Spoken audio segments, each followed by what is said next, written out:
Oke, balik lagi di Sekenanya Project, tempatnya ngobrol asik.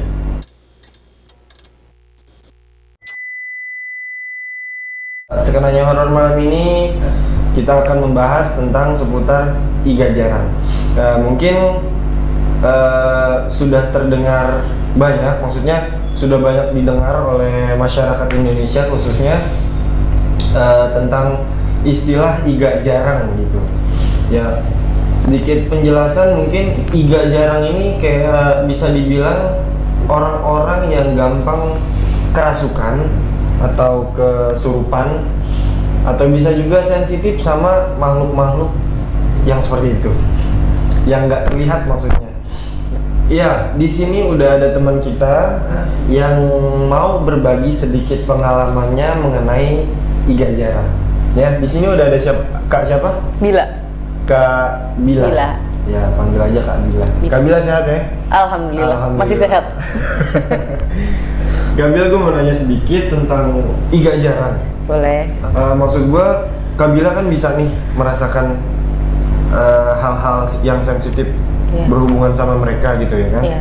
Kak Bila dari kapan sih bisa merasakan keberadaan mereka?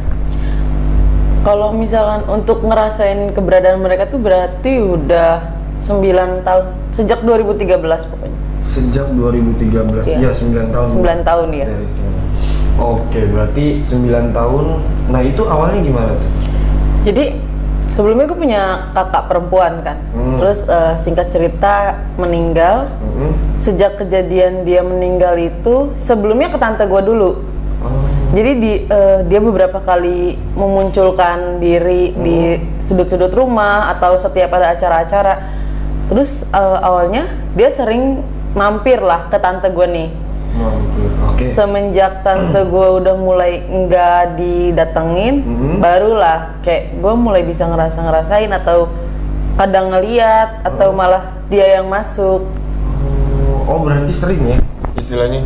Terhitung sering, apalagi kalau misalkan ada momen-momen tertentu kayak mau puasa, mau lebaran, atau ada orang terdekat yang ulang tahun, atau ada yang meninggal, itu pasti. Oh, gitu. Oh, berarti Kak Bila bisa nih istilahnya merasakan hal-hal yang emang berhubungan sama mereka gitu ya kan. Oke, sebelum kita lebih lanjut ngobrolnya, nggak bosan-bosan gue ingetin buat teman-teman terus support channel Sekenanya Project dengan cara like, komen, dan subscribe, dan juga share sebanyak-banyaknya. Biar apa? Biar kita juga makin semangat bikin konten-konten selanjutnya. Oke, Sekenanya horor malam ini kita mulai.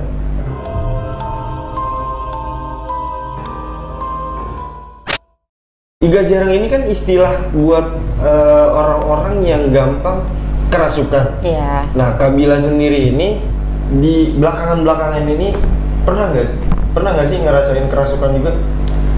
Untuk akhir-akhir ini kayaknya ada sebulan lalu apa 2 bulan lalu ya, terakhir ngerasain. Kayaknya nggak nyampe sebulan. Kan kalau gue tuh meninggal akhir Maret. Jadi entah memang rutin setiap tahun itu pasti berulang atau gue ada yang skip ngitung. Jadi entah seminggu sebelum kematian kakak gue atau seminggu setelah kematian kakak gue tuh pasti ada aja gue kemasukan. Oh, itu ada tanda-tandanya tuh? Biasanya dengan yang gue yang mulai clingy atau gloomy dan tiba-tiba jadi orang paling sedih sedunia dan nangis. Kalau orang-orang yang mau kesurupan itu kan biasanya dia berat atau muntah gitu. Kak Bila ngerasain gitu? Enggak sih, kalau misalkan berat atau muntah, apalagi kayaknya nggak pernah gue sampai muntah. Cuman paling ya itu gue mulai tiba-tiba kayak lebih sering ngurung diri sendiri. Jadi sebisa mungkin gue berusaha buat nge-handle sendiri, biarpun ujung-ujungnya nggak bisa, tetap nangis.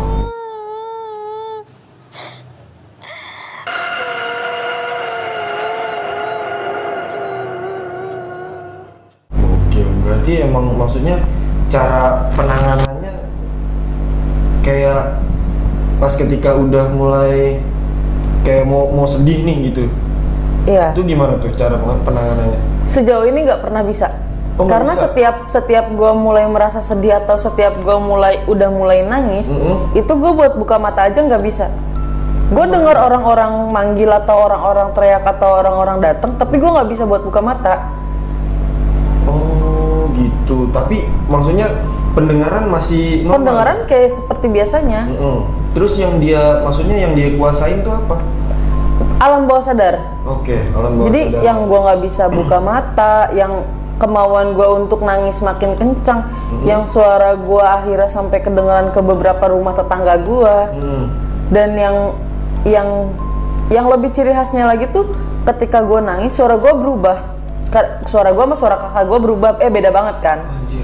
Dan ketika gue mulai nangis, dari orang-orang yang sering cerita setelah gue kerasukan itu, mereka tuh selalu ngomong suaranya bukan suara gue, suara kakak gue. Soalnya dari cara manggil ke bokap itu kita berdua udah beda.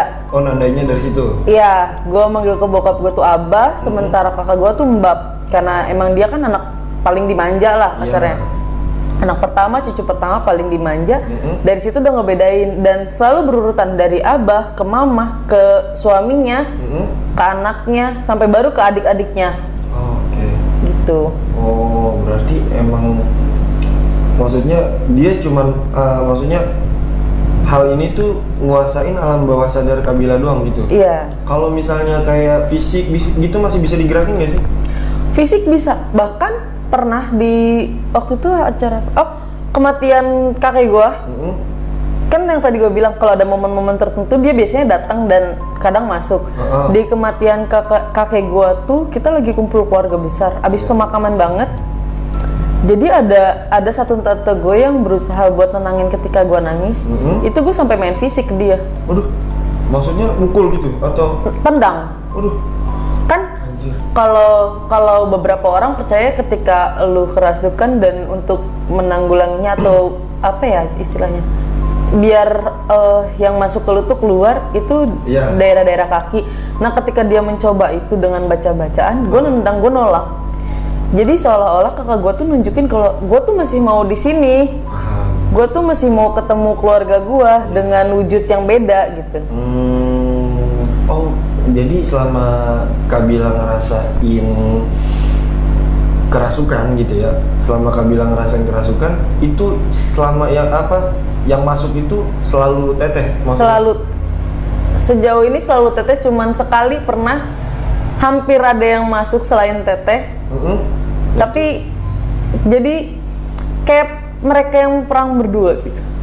Oh, nggak terima? Teteh gue-nya yang nggak terima kalau misalkan ada yang lain masuk. Anjir. Gimana tuh? Itu gimana tuh ceritanya tuh? Itu kayaknya sekitar 2017 apa 2016 akhir apa 2017 gitu. Gue kan posisinya masih kerja kan waktu itu. Oh, kerja di mana tuh? Adalah di salah satu pabrik di Karawang gitu kan. Itu gue shift malam. Gue inget banget hari Selasa itu sebelum gue kemasukan ada kemasukan massal. Kemasukan massal. Iya, kesurupan massal. Kesurupan massal. Nah, kesurupan massal itu ada sekitar 14 sampai 17 orang, gue lupa. Terus kayak gue nggak kena. Gue masih aman tuh. Satu-satunya yang nggak kena Kabila doang? Banyak yang nggak kena, cuman karena memang mereka tidak punya riwayat yang gampang kemasukan atau yang suka bengong atau apa, kan biasanya orang dengan pikiran kosong atau orang yang terlalu sibuk sama dunianya sendiri gitu kan. Posisinya di hari itu gue nggak kena, gue masih sempat buat kayak nenangin orang-orang. Tapi di besoknya masih di shift malam, gue yang kena sendiri. Waduh, kok bisa? Gue nggak ngerti ya, mungkin ketika kayak delay gitu. Kan itu setelah ada kesurupan massal kita langsung dipulangin, gak nungguin jam kerja selesai. Ya, pasti. Mungkin dia merasa mereka itu merasa nggak enak secara nggak langsung diusir dong. Benar. Akhirnya ke gua karena yang ya tadi iga carang atau carang iga itu kayak gue lebih gampang mungkin menurut mereka, tapi ternyata enggak. Berarti Kabila emang sensitif banget ya, maksudnya setiap misalnya ada yang kesurupan gitu, itu Kabila bisa ngerasain tuh, maksudnya kayak ikut ngerasa kayak gimana sih gitu? Iya. Oh. Tapi nggak selalu ketika ada yang kesurupan gue bisa kesurupan, tapi kalau ikut ngerasain iya. Oh, ngerasain kayak misalnya? Gue biasanya mulai hawa mulai panas, atau mulai merasa nggak nyaman dan akhirnya narik diri. Oke. Begitu, soalnya berisik. Iya pasti, sudah pasti. Berisik apa nih? Berisik suara-suara merekanya itu loh. Oh iya, benar. Memang kalau orang kesurupan kan kebanyakan teriak-teriak, entah itu nangis ya kan. Suara mereka, tawa. Mereka yang masuknya. Anjir. Itu bisa denger? Itu berisik. Gimana maksudnya nih? Maksud gue berisik tuh kayak kepala gue penuh, terus gue mulai yang merasa nggak nyaman sama sekitar gue sendiri. Waduh. Kayak gitu. Kayak akhirnya gue narik diri. Suara-suara omongan gitu. Enggak suara omongan sih, cuma kayak lebih ke teriak atau beberapa kali minta tolong atau kayak gitu. Anjir.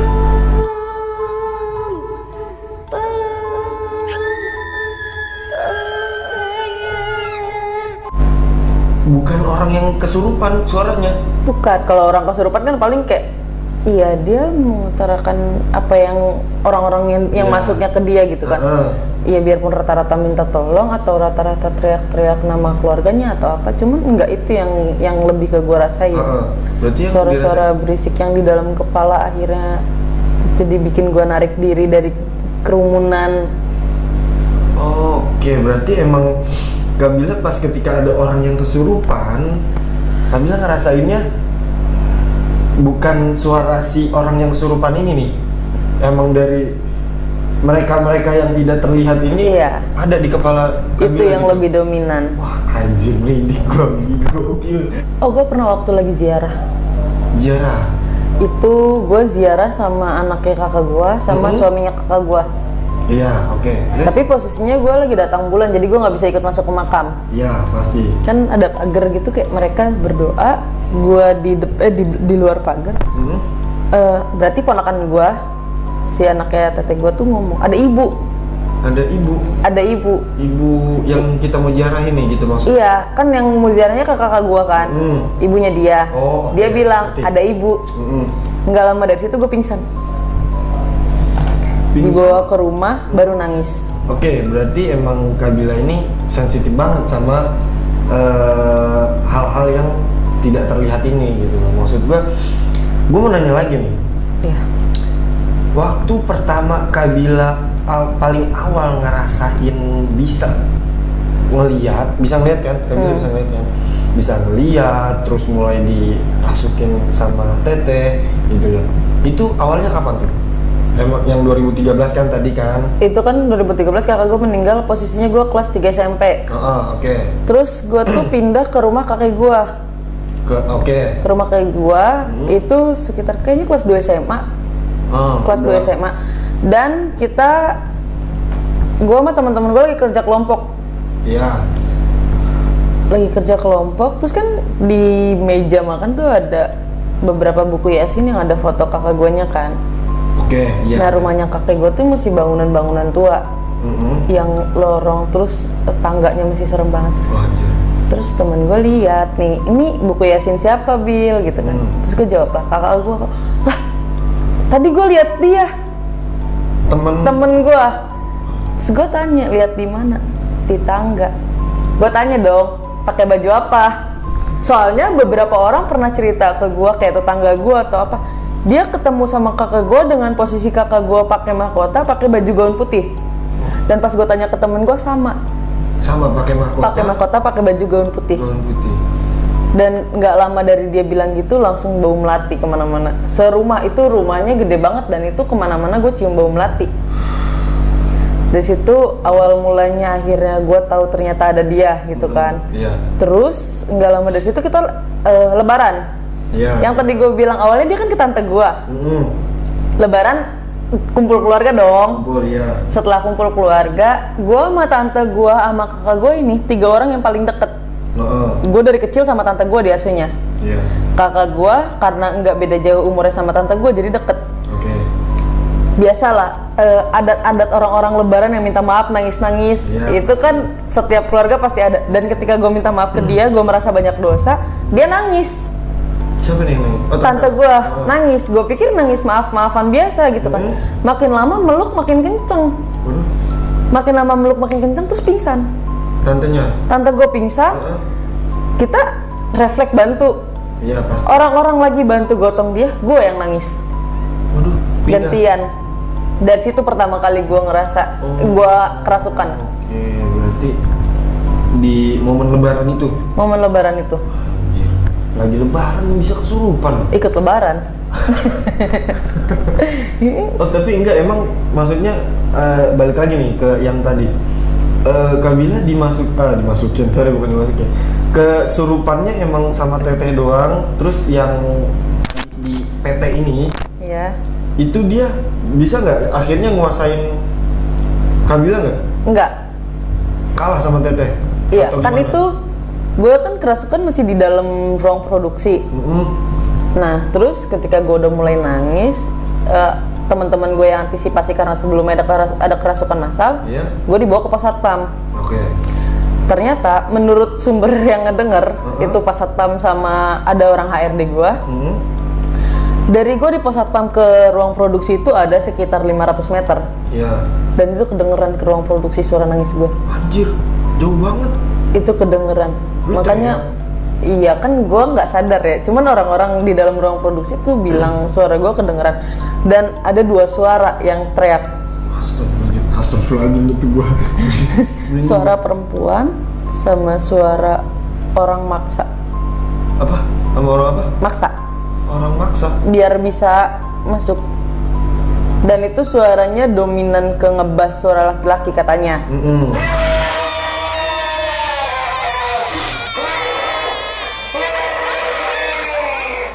Terus setelah akhirnya itu tuh sampai panggil Pak Ustadz, malam-malam tuh sampai panggil Pak Ustadz karena Pas Satpam sama HRD gue nggak bisa nanganin kayak karena sebelumnya mereka yang nanganin. Pas gue sampai panggil Pak Ustadz, udah sampai panggil Pak Ustadz, akhirnya ada kali gue nangis 2 jam. Itu dari sebelum gue istirahat, berarti sebelum tengah malam sampai jam 3. Jam setengah 3 apa? Gue baru sadar dan baru dipulangin ke rumah. Ya Allah, lama banget surupannya anjir. Sampai pas satpamnya ngejelasin ke nyokap gue, karena gue dianterin sama pas satpamnya. Tapi udah tuh sadar tuh? Itu sadar, itu udah sadar. Makanya akhirnya ketika udah sadar dikasih minum sih biasalah, dianterin lah sama pas satpamnya ke rumah. Dan dia ngejelasin kronologisnya ke nyokap. Oke. Wah berarti mantap juga nih emang Kabila nih bisa. Tapi nih selain Kabila bisa sering kesurupan gitu ya istilahnya. Hobi ya. Maksudnya selain Kabila sering kesurupan, bisa nggak sih Kabila kayak ngeluarin orang yang kesurupan gitu? Pas malam sebelum gua kesurupan tuh gue bantu orang itu bantu pas satpam ngeluarin orang kesurupan. Oh iya kan yang kesurupan massal tuh. Ya, itu gue masih bisa bantu. Oh. Kayak gimana sih cara-caranya? Tahu nggak? Maksudnya yang Kabila lakuin pada saat Sebenarnya itu? kalau untuk ngeluarin orang-orang yang kesurupan apalagi itu kan selewat ya, yang mereka yang nggak ada kasarnya riwayat emang sering kesurupan. Itu kalau yang gua dan pas satpam dan orang HRD gue lakukan tuh kayak kita pencet jempol kaki dan baca ayat kursi juga mereka sebenarnya bisa sadar. Oke, sebenarnya mereka udah setelah dipencet jempol kaki sama baca-bacaan ayat suci atau ayat Quran gitu, mereka bisa sadar. Selesai tuh, keluar tuh mereka. Iya, karena kalau kata satpam gue emang nggak terlalu ganggu, cuman posisinya ya namanya ruang produksi yang berisik, mereka keganggu, begitulah. Oke, berarti Kabila emang sering maksudnya sensitif ya sama hal seperti itu. Nah sekarang Kabila kegiatannya ngapain sih? Sekarang gue masih nyusun skripsi, mahasiswa doang. Oh iya, mahasiswa akhir nih ya? Tingkat akhir. Semoga lulus tahun ini. Amin, mudah-mudahan dimudahin skripsinya. Amin. Nah, Kabila kan di kampus kan, di kampus maksudnya? Di sini sih. Iya enggak maksudnya. Nah, selama kegiatan Kabila di kampus, pernah nggak sih Kabila kesurupan atau diganggu gitu sama makhluk-makhluk di situ? Kalau sampai kesurupan di kampus sih alhamdulillahnya belum pernah. Oke. Cuman kalau diganggu itu sering. Diganggu kayak gimana tuh? Jadi kan gua tuh aktif di himpunan di BEM dan lebih sering nginep di sekre. Di sekretariat BEM itu gue sampai kayak sebulan, paling balik cuman kayak ngambil baju bersih, naruh baju kotor gitu-gitu loh. Ada saat tahun 2019 itu gue jadi salah satu komisi disiplin di fakultas. Yang kita latihannya jam 8 malam sampai jam 1, paling cepat jam 2, kadang-kadang pernah sampai jam 6 bahkan. Ritual awal kita latihan tuh pasti lari ngelilingin kampus. Dan itu rame banget, entah di mata, entah di telinga, di kepala, itu kayak ini rame apa nih? Rame banget soalnya posisi di situ kan kampus nggak boleh sampai malam, kecuali memang sudah ada izin kan. Nah makanya pas ketika gua rame-rame buat lari itu rame. Kak bilang ngerasain itu di situ rame, di kampus tuh rame. Karena gua tahu di beberapa titik itu ada. Awalnya tuh gue nggak tahu kalau ternyata mereka tuh ada. Karena kalau dipaksain atau nyombong, nih gue bisa lihat nih, itu nggak akan bisa ngelihat. Benar. Ya kan? Benar. Nah, jadi tadinya tuh selentingan-selentingan dari senior, hati-hati lu kalau kesini nanti ada, hati-hati lu kalau kesini nanti ada. Dan ternyata di satu waktu antara 3 bulan gue latihan tuh gue ngerasa, oh iya ternyata emang ada. Bener nih kata senior nih. Iya, ternyata emang ada. Tapi digangguinnya dari cuman kayak pas ketika lagi latihan doang gitu? Tiba-tiba, wah ada Neng cantik gitu. Dia muncul? Jadi kalau misalkan di salah satu ada bukan koridor sih, gang gitu antar satu fakultas ke fakultas lain, itu memang tempat dia gitu. Tempat dia adanya di situ. Dia adanya di situ. Di situ doang tuh. Kalau si Neng cantik itu iya di situ. Neng cantik, Mbak Kun. Oke. Tech City. Selain di koridor itu misalnya? Di parkiran belakang. Iya ada parkirannya, kampus pasti ada parkiran. Iya maksudnya di parkiran belakang ada juga. Di parkiran. Itu wujudnya apa tuh? Itu orang tua sih, itu orang ketuaan. lansia. Lansia. Digangguin juga kan bilang? Enggak, dia cuman kayak lewat. Jadi gue pernah cerita ke senior gue waktu itu gue lagi nginep mau penerimaan mahasiswa baru, gue lagi nginep. Terus dengan sotonya gue dan kawan-kawan uji nyali lah ceritanya. Anjir, uji nyali. Iya. Terus ada nenek-nenek nyapu. Lah, malam-malam di parkiran. Gue nggak ngomong dulu nih soalnya yang gue tahu teman-teman gue tuh pada nggak berani sama hal kayak gitu. Baliklah kita ke sekre. Baru gue ngomong. Tadi gue lihat nenek-nenek lagi nyapu. Langsung ditutup pintu, kunci. Udah diem, langsung gitu. Soalnya cuman gua ternyata yang lihat. Mereka nggak ngeliat apapun. Nah itu selain di parkiran itu koridor, parkiran, kantin belakang. Di kantin. Jadi kantin gua tuh belakangnya ada kayak meja-meja gitu. Terus ada yang nyudut. Jadi ada ruangan, ini kantin. Ini tuh ada sudut. Nah di sudut situ tuh ada, tapi dia tuh nggak kelihatan wujudnya, cuma kelihatan kayak badannya soalnya tinggi besar gitu. Jadi kalau gue ngelihat pandangan lurus ya cuma kelihatan badan doang. Dan gelap. Berarti Kabila bisa emang sering ngeliat juga ya? Sering lihat kalau lagi nggak sengaja. Kayak misalkan gue lagi ngobrol nih terus gue nengok kayak, oke, gue balik lagi gitu. Gitu. Maksudnya nggak direncanain? Nggak direncanain, kayak siapa juga sih yang mau rencanain ngelihat kayak gituan nggak sih? Bener juga sih. Tapi waktu dari 9 tahun silam, iya. Kabila sebelum itu pernah nggak sih ngerasain kayak gitu? Kayak gini maksudnya sekarang? Enggak sama sekali. Sama sekali emang nggak pernah ada basic kayak keturunan apa gitu nggak? Sebenarnya kalau dibilang keturunan yang mistis-mistis gitu, keluarga nyokap gua tuh emang banyak mistisnya. Anjir, maksudnya gimana? Kan nenek gua keraton. Saudaranya di Solo. Iya. Jadi ada istilah kalau di gua tuh sampai sekarang di turunan yang keberapa itu nggak boleh nikah sama orang seberang karena ternyata yang nggak tahu siapanya yang gua tuh dia kembar. Yang satu tuh jalan, lu tau tapak sanca nggak? Apa tuh tapak sanca? Jadi dia jalan di atas laut nyebrang ke pulau lain. Anjir. Nah itu nggak make sense kan buat di tahun sekarang dengan teknologi yang canggih, itu nggak masuk akal. Dan itu tapi bener adanya, cuman kita nggak tahu dia nyebrangnya ke pulau mana. Sampai ke gua, sampai ke nenek gua tuh nggak ada yang tahu dia nyebrangnya ke pulau mana. Makanya sampai ada larangan gua nggak boleh nikah sama orang selain Pulau Jawa.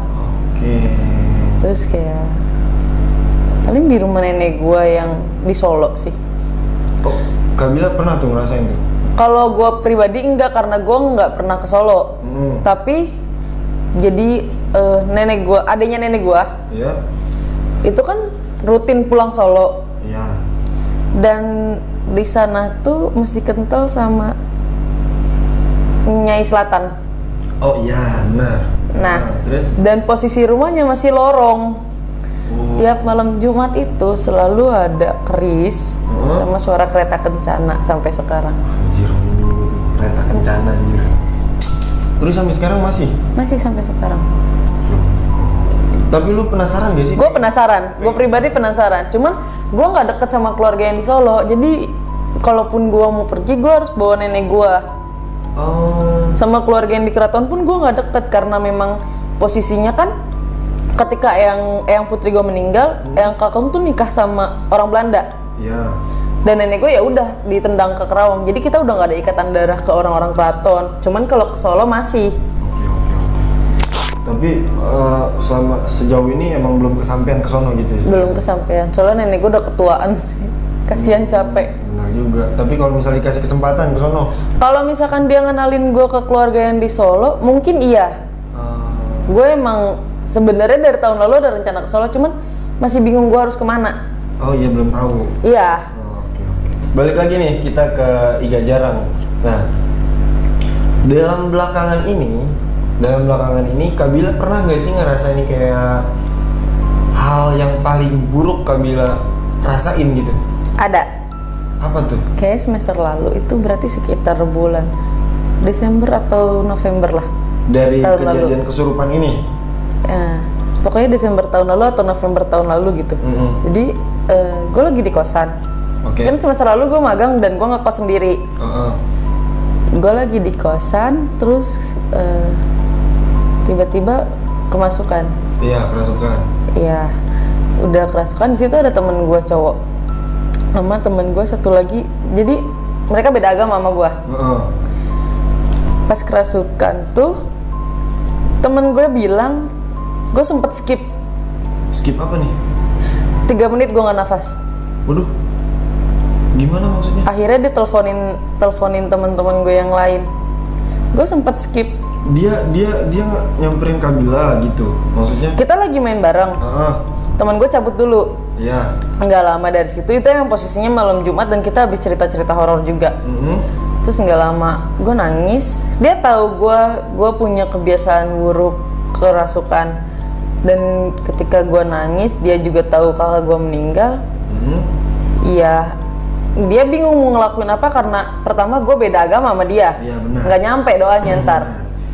Terus pas habis itu karena mungkin apa yang kakak gue mau nggak bisa terpenuhi, gue pingsan dan skip 3 menit.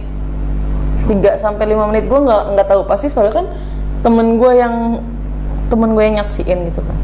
Itu gue sampai skip nafas. Sampai skip nafas? Sampai dia tuh nelfon temen gue bilang gue meninggal. Astagfirullahaladzim. Mau gue kira nih temennya nih. Karena ketika dia ke sini itu udah ya, dan nadi gue juga udah nggak jalan. Anjir, emang bener-bener berhenti semuanya? Skip.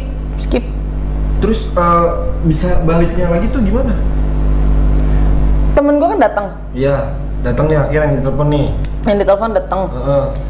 Temen gue yang ditelepon, gue nggak tahu temen gue yang ditelepon datang atau temen gue yang nanganin gue dari awal gue kerasukan, gue lupa. Tapi pokoknya nggak lama dari situ gue nangis lagi. Dan di situ gue udah sadar. Udah sadar tapi masih nangis. Tapi gue capek. Kayak yang lu abis kerja rodi seharian, terus kayak lu capek banget pokoknya di titik tercapek. Gue sampai capek, gue sampai susah nafas. Terus abis nangis tidur. Habis nangis tidur. Tapi dia sempat mastiin dan ya ada nafasnya pas gue tidur. Jadi dia tahu itu gue tidur. Iya, takutnya kayak tadi. Takutnya ya kan? terulang lagi. Ngeri banget.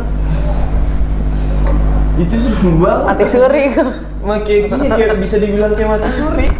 Cuman gimana ya maksudnya? Dari kesurupan bisa sampai kayak nggak napas gitu terus diperiksa. Tahu orang rep-repan? Ya, rep-repan. Kayak gitu. Kalau rep-repan itu kan kayak dia kayak ditindiin. Iya. Kayak ditindiin gitu emang nggak bisa napas karena ditindiin.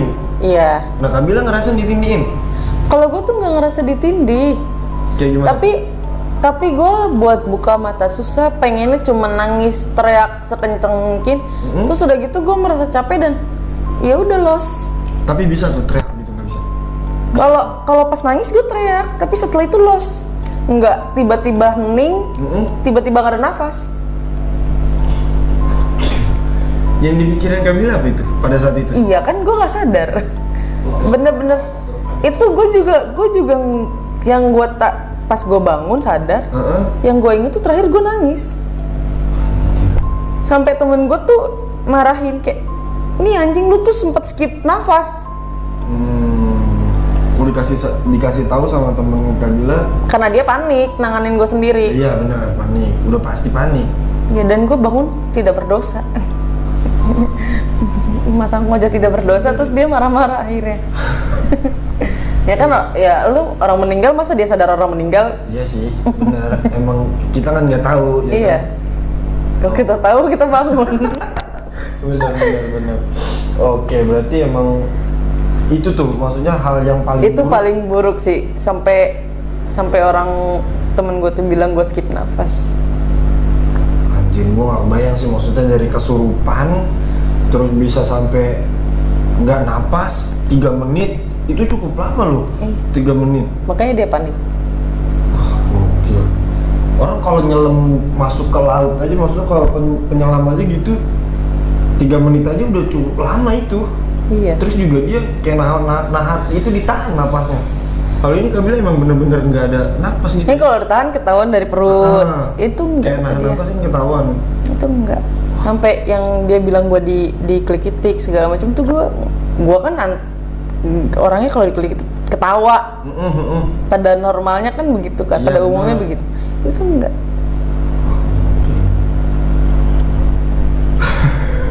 Nggak kebayang sih gue maksudnya kalau misalnya gue yang di posisi itu gitu ya istilahnya. Ya nggak tahu lah, mungkin udah lewat juga kali. Balik lagi kita ngomongin Iga Jarang nih.